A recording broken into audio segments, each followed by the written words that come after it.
Salut Laurent, bonjour. Bonjour à tous ceux qui nous écoutent.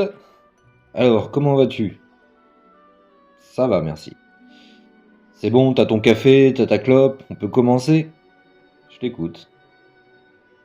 Installe-toi, je te préviens. Je suis pas venu pour te cirer les bottes d'elfe, ok? Ici, c'est pas la promo, c'est la vérité qui transpire.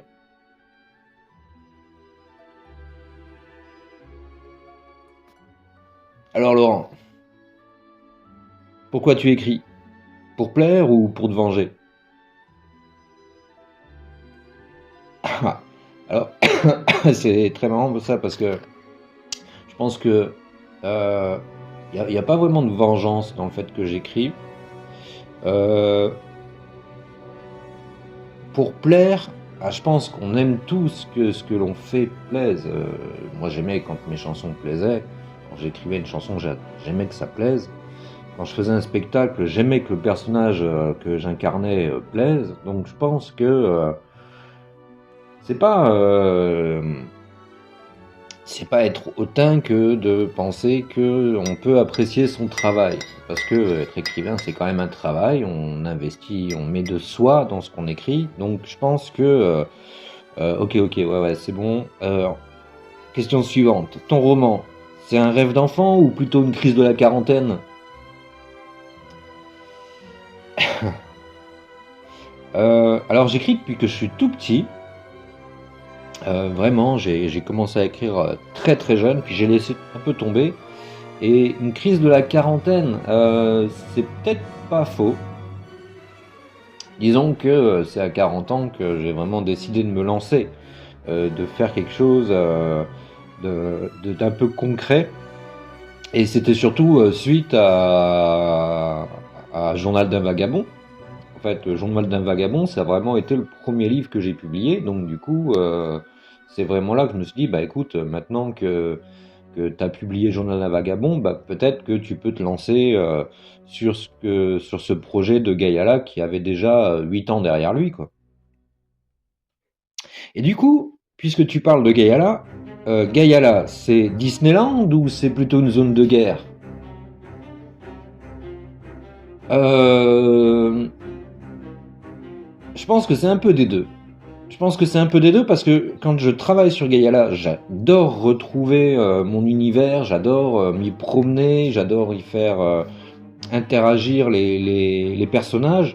Et en même temps, c'est une zone de guerre parce que j'y suis continuellement et puis que je sais jamais si je vais marcher sur une mine ou si... bah, à mon avis, on est proche là de... On est proche du traité de paix, je pense. Mais non, ouais, c'est un peu des deux. C'est un mélange des deux. Tu crois en Dieu ou seulement aux elfes? Ouf.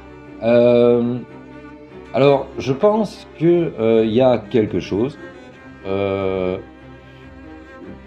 de plus grand, inexplicable. Lui donner le nom de Dieu, je ne sais pas. C'est une étiquette. Déjà, enfin, j'aime pas beaucoup les étiquettes. Donc, est-ce que je crois en Dieu ou seulement aux elfes? Bah, j'ai envie de dire que les elfes, déjà, dans la tradition, euh, dans les traditions, c'est déjà très vieux. C'est même presque plus vieux que le nom de Dieu lui-même. Donc, question ardue. J'ai envie de répondre que euh, les deux, mais sous certaines formes. Isa des Cara, euh, ils ont tes défauts ou les miens? Ah, je pense qu'ils ont tes défauts, euh, mais également les miens. Un écrivain qui vit à 40 ans les marais, c'est exotique ou c'est juste humide? Ah bah alors là, elle est pas mal cette question parce que je dirais que les trois quarts du temps, c'est peut-être humide. Exotique, j'irai pas jusque là. parce que ayant vécu dans les Caraïbes, là c'était un peu exotique, mais la Normandie n'a rien. Alors c'est le bord de mer, mais à part l'odeur, à part l'odeur des algues et la salaison quand le vent l'amène, il n'y a pas vraiment grand-chose d'exotique à 40 ans. Non, c'est plus ouais, un petit village, une petite ville de bord de mer, bien qu'on n'y voit même pas la mer en fait, on a juste le port. Donc oui, non, exotique, non, ça n'a rien d'exotique, c'est juste humide, mais pas humide tout le temps. Mais c'est vrai qu'il y a quand même un gros taux d'humidité général qui tourne autour de 45%. Yoka, la rousse à l'arbalète, c'est un fantasme personnel. Fantasme personnel. Alors, c'est vrai que j'ai un faible pour les rousses. Mais depuis toujours, hein, j'ai toujours trouvé que les rousses étaient très belles, avec une élégance, le teint de peau très pâle. C'est une certaine image en fait. Et puis, si elle a les yeux verts qui vont avec, ça va. En fait, c'est un peu le mélange des couleurs qui va faire que ça va m'attirer. Et c'est vrai que je trouve que les rousses sont très belles. Alors, du coup, oui, peut-être que en yoga, j'ai mis ce petit fantasme que j'avais depuis longtemps sur les femmes rousses, parce que c'est vrai que je les trouve très très belles. Tolkien et Harry Potter, influence noble ou hold up?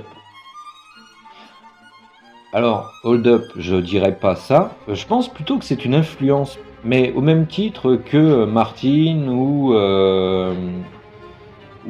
d'autres écrivains, pour la simple et bonne raison qu'ils sont passés par là avant moi et que je les ai lus ou que j'ai vu les adaptations cinématographiques qui ont été faites, et du coup ça influence forcément mon imagination, ça influence forcément un peu mon écriture aussi. Donc hold up non, mais influence noble oui, oui complètement. Sans aller piocher non plus dans ce qu'ils ont fait, dans leur façon d'écrire, sans non plus. Enfin, je me laisse. Il y a de l'influence parce que forcément, il y a des bestiaires qui ont été créés au fil des siècles, au fil des ans. Il y a un certain type, un certain archétype de personnage, donc ça, j'essaie de pas trop m'en écarter parce que le lecteur, il aime bien quand même être un peu dans ses souliers et reconnaître une race un peuple quand on évoque le nom, il se fait tout de suite une idée. Donc, j'avais pas trop envie de m'éloigner de ça. Par contre, aller piocher dans le style ou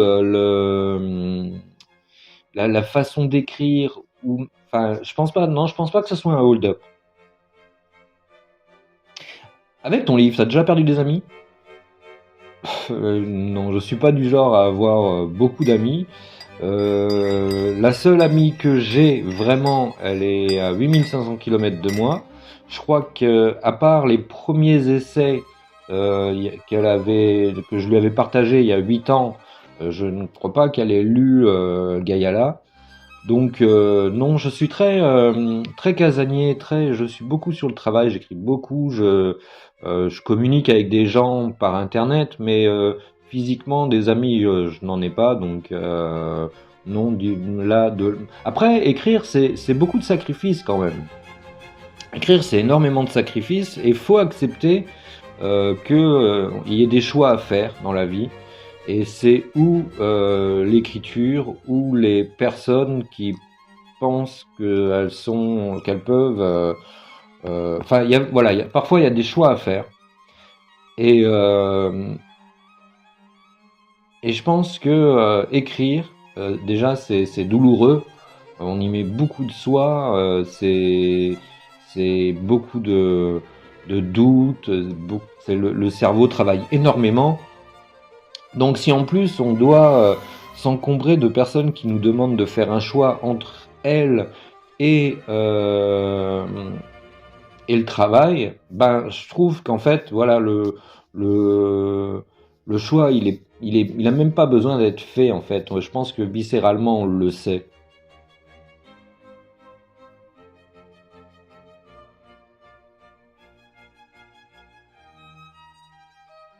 Ouais, on va partir un peu sur un portrait chinois, mais je suis assez d'accord avec toi quand tu dis que on peut que écrire, du coup, c'est compliqué. J'ai moi-même écrit, et quand je te regarde en face dans le miroir, je me dis que toi aussi tu as écrit, donc tu sais ce que c'est.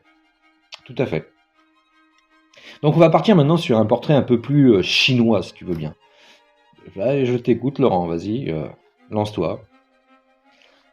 Si tu étais un nain, tu serais radin ou plutôt fidèle? Oh, je pense que je serais fidèle. Je pense que je serais fidèle et bon, aventurier très certainement. Après, la vie des nains dans les mines, c'est un peu particulier, hein. C'est bière, fête, enfin en tout cas dans mon univers. Donc, enfin moi j'arrive tout à fait à m'imaginer que en amitié je serais très très fidèle, en aventure aussi. Radin, je sais pas. Après, ça dépend, je pense aussi de ce que j'ai en pécule. Si t'étais un elfe, hautain ou mélancolique? Voilà, je pense mélancolique. Je pense mélancolique parce que ça convient bien à ma personnalité aussi, d'homme un peu solitaire, qui réfléchit beaucoup, qui est un peu introverti, mais en même temps extraverti. Je pense que après, j'aurais pas pu vraiment être un elfe parce que c'est vrai que les elfes, sous certains aspects, sont très hautains. Et du coup, moi, je me sens pas hautain. Je me sens surtout, enfin, quand je suis quelqu'un de timide en réalité, donc et quand je suis en communauté, parfois je me tais pour écouter ce que racontent les autres et je vais pas me placer, donc je vais pas juger, je vais pas donc hautain, je pense pas. Plutôt mélancolique, ouais. Si tu étais un chapitre entre le premier et le dernier que tu as écrit, lequel serais-tu? Ouh. Alors je pense que je serais pas le premier chapitre du tome 1, ça c'est sûr. Parce que le premier chapitre du tome 1, pardon, je vais boire un coup. Le premier chapitre du tome 1, il n'y a pas de... Enfin, c'est le début de l'histoire, donc les personnages sont pas placés, ils sont pas encore développés, ils sont pas encore dans leur jus. Alors que dans le tome 2, ça y est, ça se lance un peu plus, on en découvre un peu plus, on apprend aussi à aimer les personnages ou à anticiper un petit peu leur réaction, ce qui va se passer. Et dans le tome 3, on est encore un peu plus avec les personnages, donc je sais pas. En tout cas, je dirais que si je devais être un chapitre, je serais certainement un chapitre de la fin du deuxième et peut-être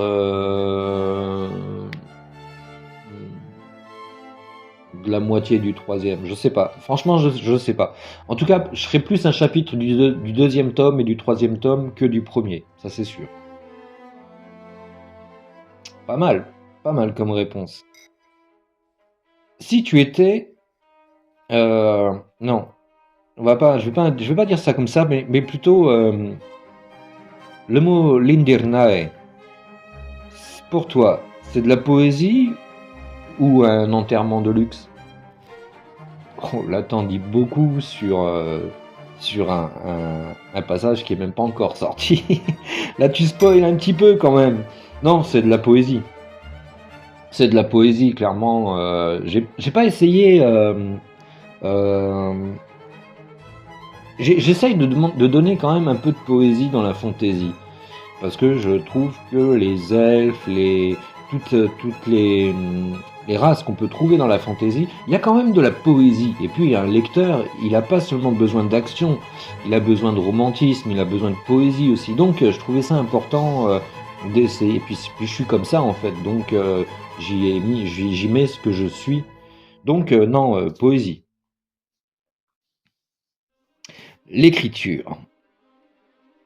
Toi qui es écrivain, moi qui suis écrivain, est-ce que tu penses que ça rend sexy ou bien ça rend myope?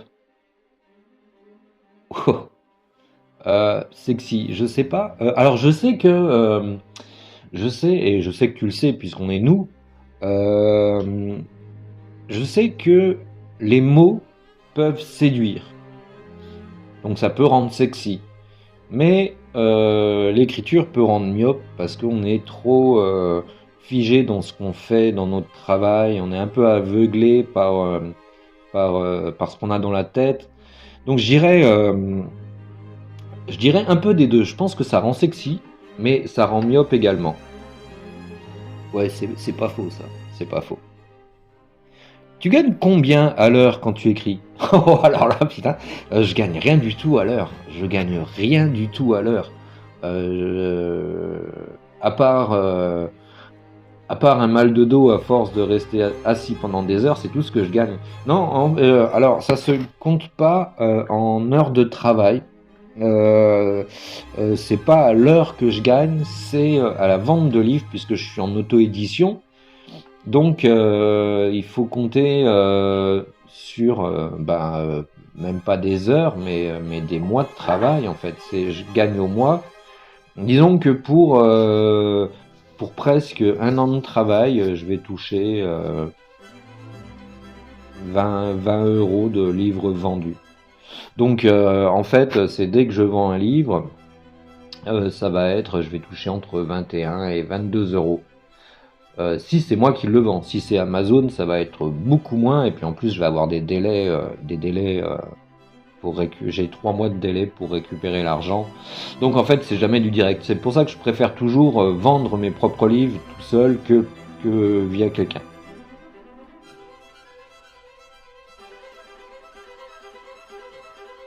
C'est pas mal, c'est pas mal. Allez, on va faire un peu un autre, on va se mettre dans un autre registre, hein. C'est la vie qui gratte, si ça te va. Bah écoute, si ça te va, moi ça me va, si ça nous va, tant mieux. Allez, tu te lèves à quelle heure, capitaine de toi-même? Eh ben alors ça dépend beaucoup de l'heure à laquelle je me couche. Et généralement, je me couche entre 3, 4, 5 heures du matin, selon l'inspiration, selon sur ce à quoi je vais travailler. Mais en règle générale, je suis quelqu'un qui a une horloge interne qui tourne plutôt bien. Donc je vais me réveiller entre 9 heures et 10 heures, parfois beaucoup plus tôt et parfois jamais trop tard. T'as un vrai bureau ou c'est une table de cuisine? Non, j'ai un vrai bureau et d'ailleurs euh, pendant un bon moment là, j'avais un peu de mal à m'organiser, j'avais un peu de mal à me faire de la place sur le bureau tellement il était encombré parce qu'il y a deux ordinateurs. Enfin, j'ai un ordinateur principal plus l'écran qui balance en plus parce que maintenant, bah voilà, 43 ans, j'ai un peu de mal à lire sur sur l'ordinateur portable, donc un grand écran c'est un peu mieux. J'arrive mieux à voir pour les corrections ce qui se passe, même pour l'écriture de toute façon. Et puis en plus j'ai la tablette, j'ai le j'ai le portable pour des supports pour m'aider en fait. Donc mon bureau est un peu encombré, mais voilà, j'ai mis un peu de temps à m'organiser, à trouver mon espace de travail, et puis bah, au fil du temps, ça c'est fait. Mais ouais, j'ai un vrai bureau. Qui relie en premier tes essais? Ta compagne, un pote ou ton double imaginaire? Et ben là, c'est clairement mon double imaginaire. J'essaye, au départ, sur les premiers livres, je faisais relire à d'autres personnes. Et puis, je me suis rendu compte que n'ayant pas la même vision des choses, n'ayant pas le même temps non plus, parce que moi, je suis un pressé de la vie, il faut que ça travaille, il faut que ça travaille, il faut que ça travaille, il faut que ça sorte. Alors que pour les autres, eh bien, je prends mon temps, je machin. Donc moi, je n'ai pas le temps en fait de compter sur quelqu'un d'autre. Donc c'est sur moi que je compte. Donc c'est mon double imaginaire qui le lit en premier. Tu as déjà écrit bourré? Bah écoute, écrit bourré, non, non. Et tu le sais très bien, puisqu'on ne boit pas. On ne boit pas, on ne se drogue plus.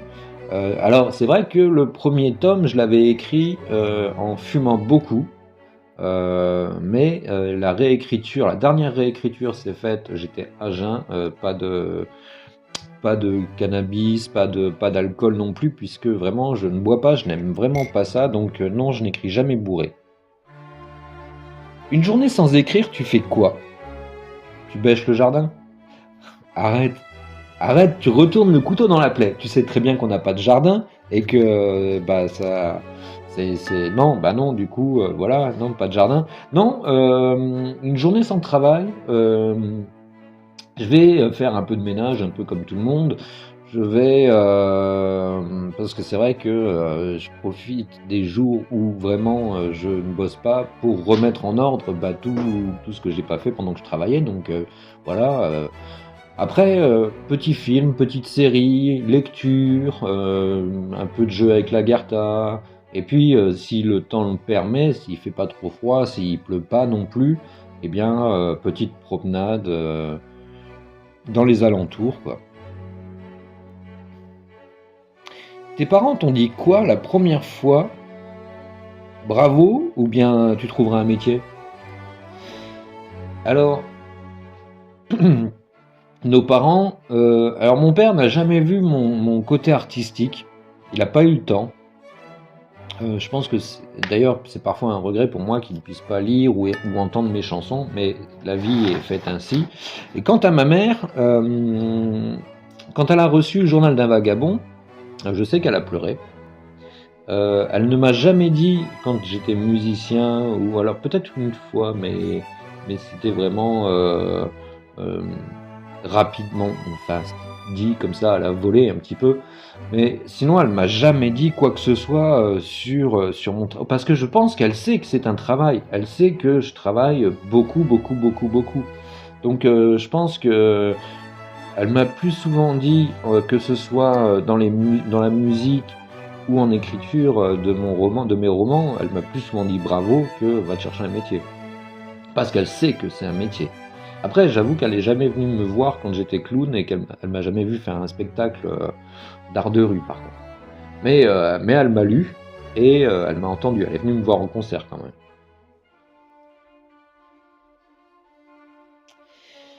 Être écrivain dans une petite ville comme 40 ans, c'est une solitude subie.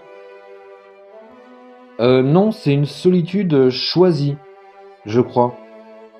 Alors, choisie, disons que comme je suis très solitaire, du coup, pour l'instant, en tout cas pour l'instant, c'est pas une solitude subie. Je suis pas très très sociable. J'essaye de me sociabiliser, j'essaye de discuter un peu avec les gens, mais c'est souvent sur Internet parce que ça impose quand même une certaine limite. Voilà. Après, dans le temps, peut-être que il faudra changer certaines choses et que 40 ans ne suffira plus. Peut-être que non, ouais, c'est pas une solitude imposée, c'est vraiment une solitude choisie. Peut-être que j'en sentirai le poids le jour où ça se développera un petit peu plus, où j'aurai des déplacements à faire. Euh, Là, peut-être que ça sera un peu plus compliqué. Mais en tout cas, pour l'instant, non, c'est une solitude choisie.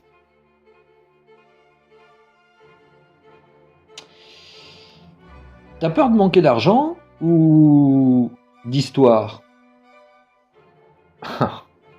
Alors, l'argent, je pense qu'on en manque tous un petit peu. Donc, dire que c'est une peur que de manquer d'argent, non. Ce n'est pas une peur que de manquer d'argent. J'ai souvent manqué d'argent et je suis encore là.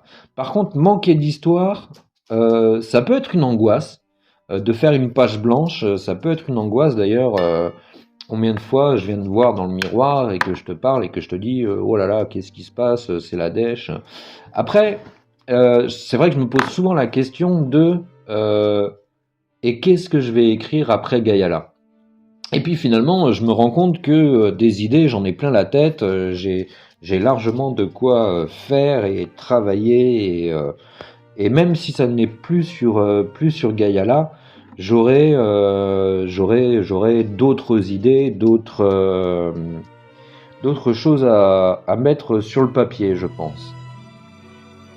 Ok, ok.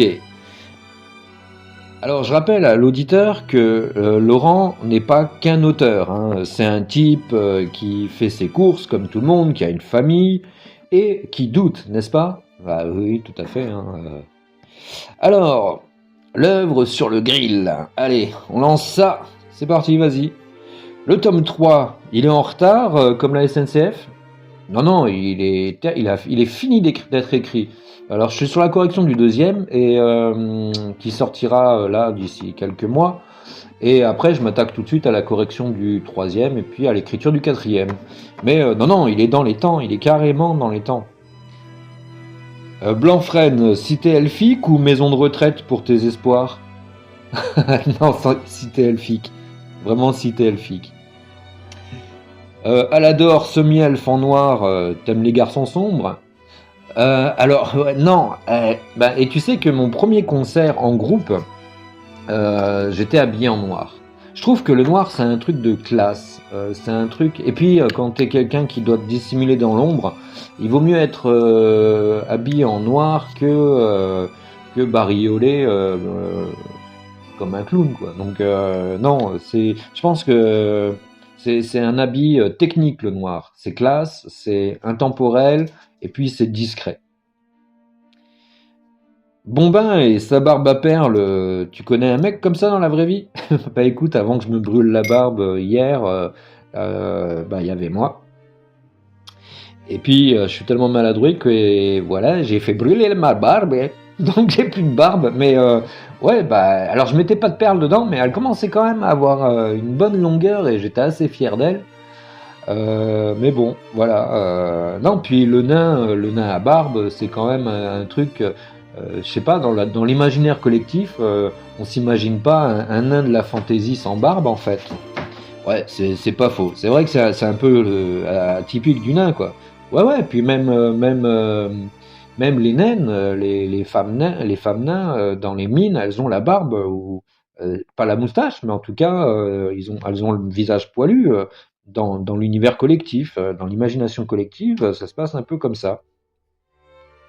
Les nains, bah justement, tu nous parles des nains. Donc, les nains avec une majuscule obligatoire, obsession orthographique.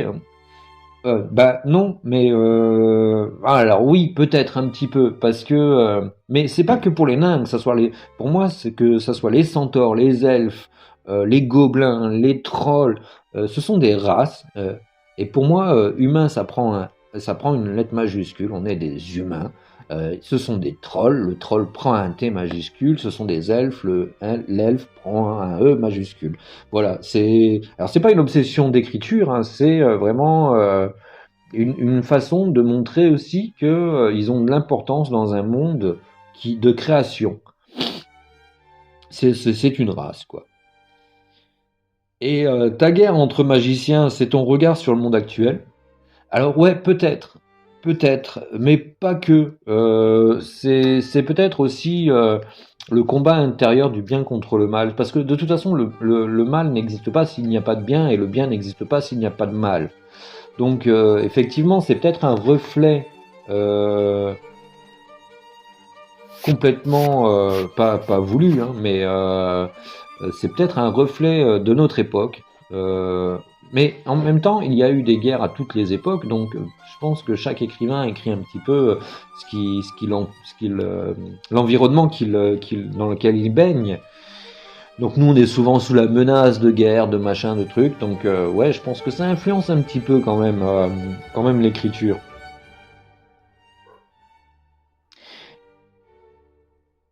T'es Pardon, on a été interrompu. Tes héros vont mourir. Nécessité commerciale? Ah, alors, déjà, je ne spoilerai pas, et ce n'est pas dit que mes héros vont mourir. Et non, aucune nécessité commerciale. Je pense que si quelque chose doit arriver dans un livre, dans une histoire, c'est que ça doit arriver. C'est pas une question commerciale, en fait. Ouais, donc tu te censures pas, quoi. Non, jamais. J'essaye justement d'écrire avec le moins de censure possible. Alors, je me suis posé la question il y a pas très très longtemps justement de savoir à quel type de lecteur s'adressait le tome 2, parce que le tome 2, c'est vrai qu'il y a il y a moins de censure que dans le premier. Il y a moins de censure que dans le premier, du coup j'y apporte beaucoup plus de... Ah, il y a des scènes qui sont un peu plus torride, on va dire. Donc du coup, eh bien, je me suis posé la question de si je devais apporter une censure ou pas, ou si je devais laisser les mots à ce qu'ils étaient.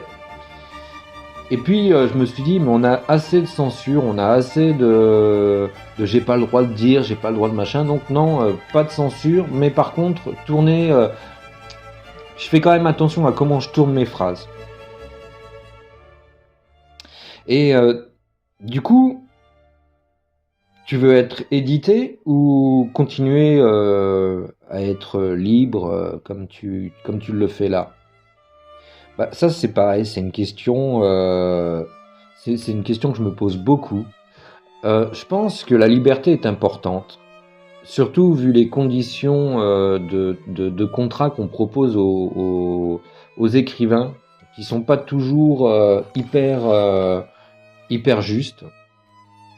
Après, c'est vrai et aussi que avoir un contrat avec une maison d'édition, c'est un peu aussi une sécurité. La sécurité de l'emploi, on va dire. J'ai envie de dire que si ça me tombe dessus, c'est très bien. Si un éditeur me tombe dessus, tombe sur un de mes livres et dit ouais, ça c'est une pépite, il me contacte, on fait un contrat qui m'intéresse et qui est juste pour moi. Là, oui, peut-être que je passerai en maison d'édition. Mais je trouve l'aventure de l'auto-édition assez intéressante, bien que ça prenne du temps, ça prenne de l'énergie, ça prenne beaucoup la tête, en fait. Tu sais de quoi je parle, puisque t'es moi, donc tu sais à quel point ça peut nous fatiguer. Et je pense que c'est aussi pour ça que je ne traîne pas beaucoup avec d'autres personnes parce que justement trop de concentration sur ce que je fais. Ouais, je comprends. Et un podcast comme celui-ci, ça peut changer ton écriture? Non, non, pas du tout. Non, par contre, c'est intéressant.